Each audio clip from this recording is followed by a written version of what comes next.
Hey, so it looks like it is February and the middle of February, so it looks like it's time to get this year off to a late start and do a January wrap up. In January this year, I read 9 books. I read a lot of nonfiction this year, and I think it was because like that whole new year, new me.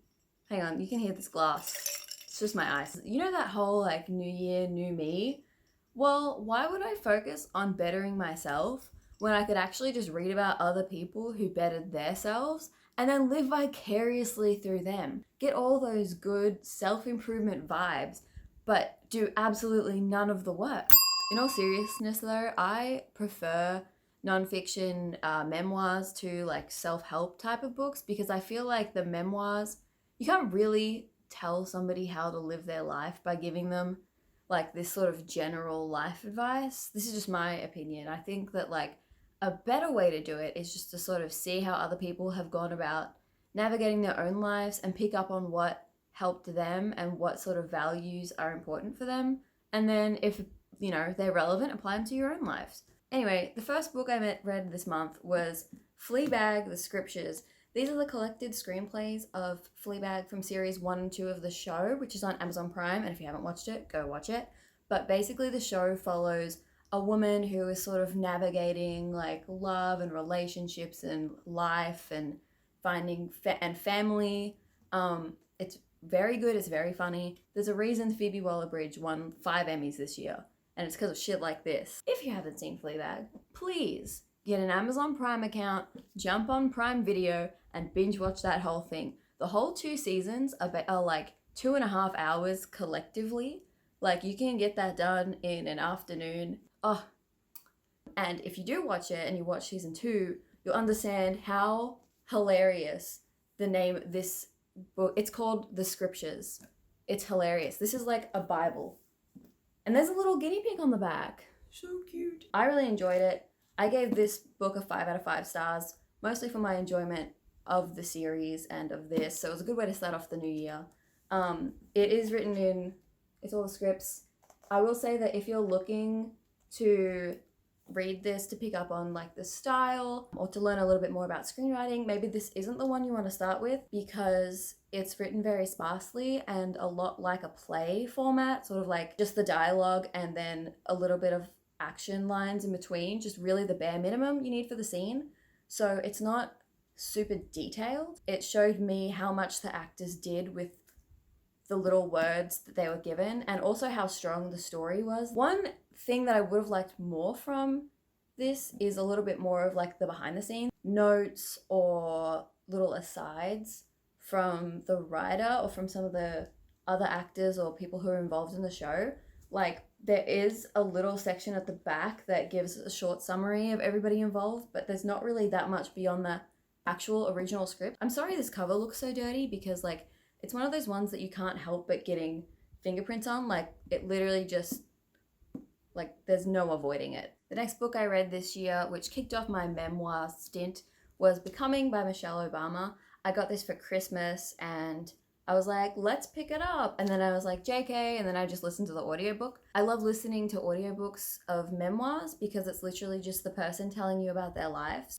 Especially if it's a memoir from somebody like Michelle Obama, where you can just be like, yeah, this is a smart person and I like read their memoir and now like, I'm smart too. But this really was as good as everybody was saying it is. She is an excellent writer. Sometimes you can read a memoir and you know that this person doesn't really speak like this, doesn't really write like this, like there's probably a ghostwriter behind it. But in this case, I mean, I don't know why I was so surprised at how good the writing was. Like she has 2 Ivy League degrees. I don't know what I was expecting, but it was great. She's a fantastic writer. I really enjoyed the parts where she talked about her experiences dealing with people judging what she would wear and judging like how she treated her kids. Literally everything about her was picked apart. They received death threats. Like it was a crazy time. I really admire her ability to go through such an experience with so much grace. She really is an admirable person and I really enjoyed this audiobook. If you have any interest at all in reading this book, like even the slightest, definitely pick it up. And I rated this 5 stars. The next book I read in my memoir kick of the month was Year of Yes by Shonda Rhimes. So if you don't know, Shonda Rhimes is a television writer who is super prolific. She is behind, let's see if I can name them all. Okay. Grey's Anatomy, Scandal, How to Get Away with Murder, Private Practice. I'm probably missing one or two. Basically, this book is about how she would always say no to things out of fear, and her sister mentioned that to her one day when they were like getting ready at Thanksgiving, they were cooking, and she was like, actually, I always say no to things. Maybe I'll do a year of like saying yes to things. So she did. She started saying yes to appearances. She said yes to doing a Dartmouth commencement speech, which you can look up online. She talks about how saying yes to things and getting over that fear of things helped her take control of her health, take control of her relationship with her kids, her family, and her friendship and her circle and the people that she surrounded herself with. So I really related to a lot of the things that she was talking about. I think it's a pretty universal thing that a lot of times we have periods in our life where we feel like we're just going through the motions, and she talks about being able to refresh and restart. So I thought it was a really valuable book, and I really enjoyed it. I gave it 5 stars. The next book I read in January was Red, White and Royal Blue by Casey McQuiston. It is a love story between the Prince of England and the son of the President of the United States. It's a hate to love. It's like an adult romance, so all of the characters are in their 20s. I gave this book 4 stars. I see why it's so hyped up and why everybody is really, really enjoying it. Because there are a lot of ideas in here that are very unique to this book, and the whole political landscape of the US is sort of reimagined. Reimagined as sort of a kinder place. The President of the United States is a woman, and there are some changes that have been made, but basically it's a nice little escape for your brain. What I was disappointed with and why I didn't give it quite 5 stars were 2 reasons. The first being it was like 500 pages. It was too long. I just didn't feel like it needed to be that long. Why? And the second reason was, so it was marketed as a hate to love, but I think they got together in like the first third of the book. So I really would have liked that to have been prolonged, to give some more like cute little like moments and some more like will they won't, like tiptoeing around the relationship rather than just like diving sort of straight in almost. I wish there'd been like more royal shenanigans and public events. I wish that whole like friendship part, like the fake friendship they had to keep up for the media, was drawn out more, because I think that would have been really interesting. But overall, I still really enjoyed it. I still gave it 4 stars. So the next book I read was Will My Cat Eat My Eyeballs by Caitlin Dowry. I'm not quite sure if that's how you say her name. She is the mortician on YouTube who answers all those interesting and morbid questions about death that we all have. I'm not quite sure what her name is, but I'll link her channel up here. Basically, this book is sort of bite-sized questions that people have about death, and it's answered in like a fun sort of way. So one of the questions is like, if I die at my house, will my cat eat my eyeballs? Like, if nobody finds me, which was interesting. It was a fun style, almost as if it's like written for a bit of a younger audience, which I found kind of odd since it was such a morbid topic. Like, I like the little chunks of story that, the little chunks of information that we got, but I much prefer like longer narratives or longer threads of information. So that's just a personal preference. So I gave this 3 stars. Still really good. Still good to check out if you're at all interested in her channel or reading more about this subject. Now, let me tell you, if you want to cry, if you want to just go ahead and cry your eyes out, go ahead and read I'll Be Gone in the Dark by Michelle McNamara, because I cried so much. This might be the most talked about true crime book like ever, especially of the last few years. I personally don't read a lot of true crime. I listen to a lot of podcasts, but my fear with true crime is that it's going to be too dry for me and I'm just going to lose interest. But it was not the case with this book. This book is it's basically the notes of Michelle McNamara, who is a true crime journalist and was following the case of the Golden State Killer and compiling evidence and working with police officers and investigators in order to catch the guy, which we actually eventually did. Unfortunately, Michelle passed away before the book was published and before we found the killer.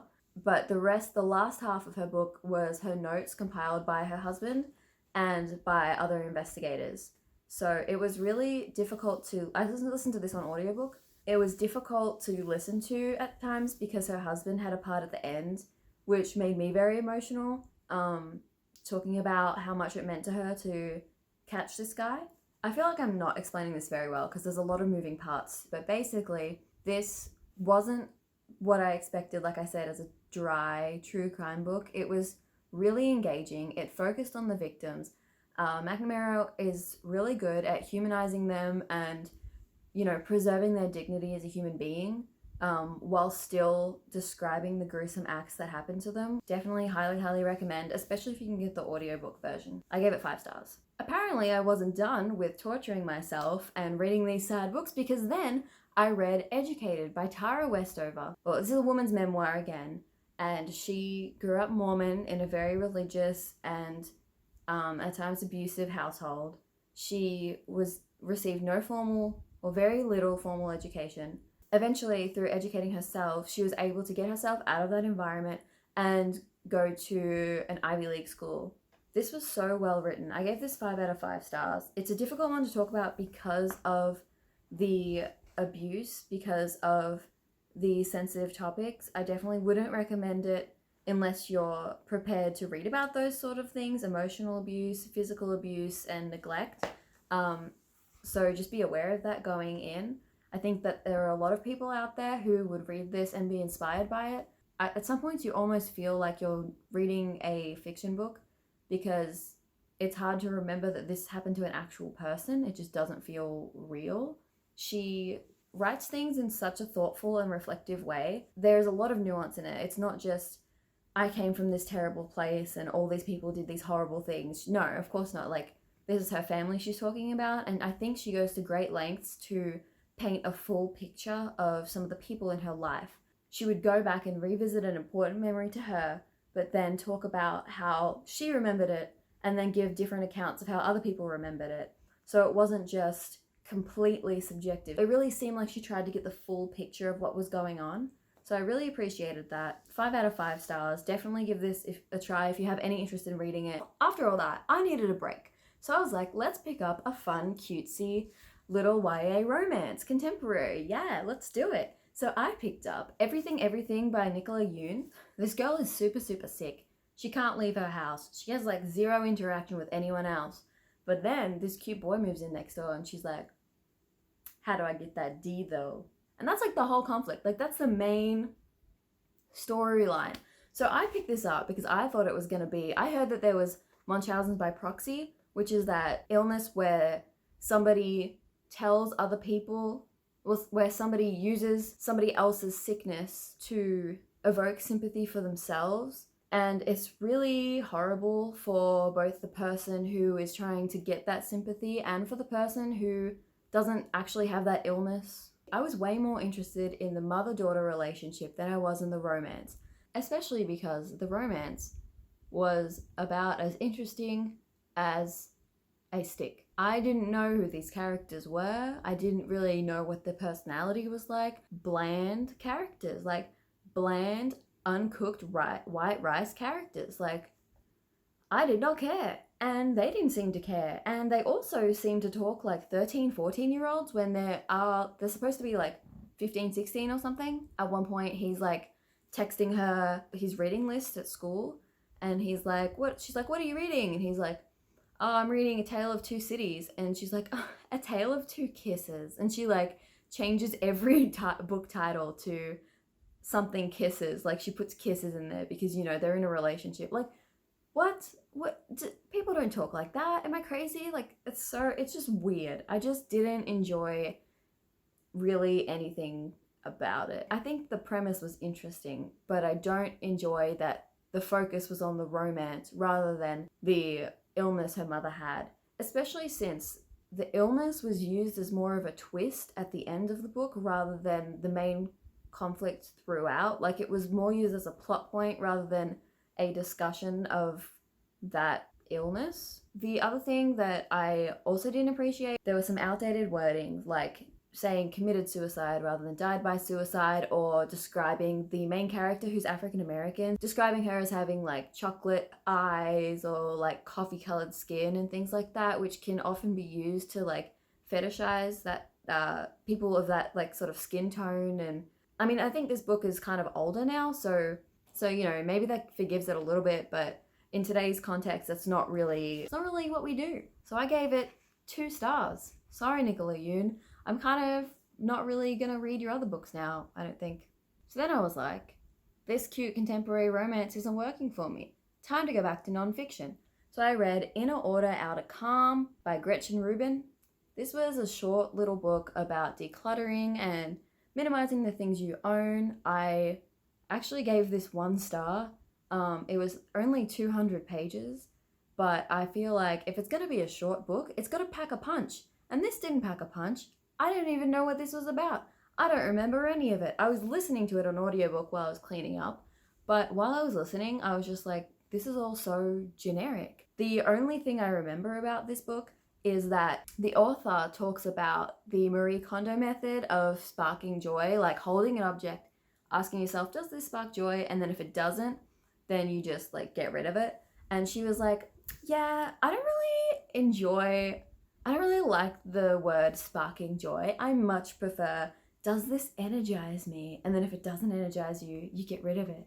But if it does, you keep it. And I was like, what? You can't just rephrase Marie Kondo and make a book out of it. What are you talking about? I was like, I need to end the first month of the year with something good.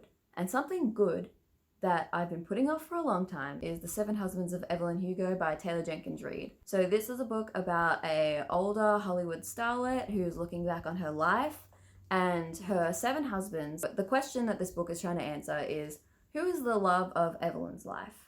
This has been super hyped up the last 2 years. I think it came out in 2018 and it's taken me this long to read it, but yeah, I did love it as much as everybody else did. So this was a 5-star read for me.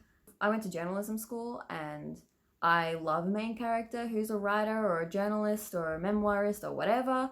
And after reading all my memoirs early in the month, I was like, yes, this is what I'm here for. It felt like a real memoir. It felt like a real person that you were reading about, but obviously it was fictionalized. Taylor Jenkins Reid does such a good job of creating well-rounded characters that feel like they fit into a specific time or fit into the real world. That was of course one of the similarities between this one and Daisy Jones and the Six, which is about a band in the 60s and 70s. So I can see why people compare this to Daisy Jones and the Six. Because there was a lot of similarities, I was expecting the twist at the end to happen, but I don't think that really took away from the experience at all because it was so good. This book made me think about legacy and what happens after we die and just, you know, this crazy thing we call life, you know? Oh, dear.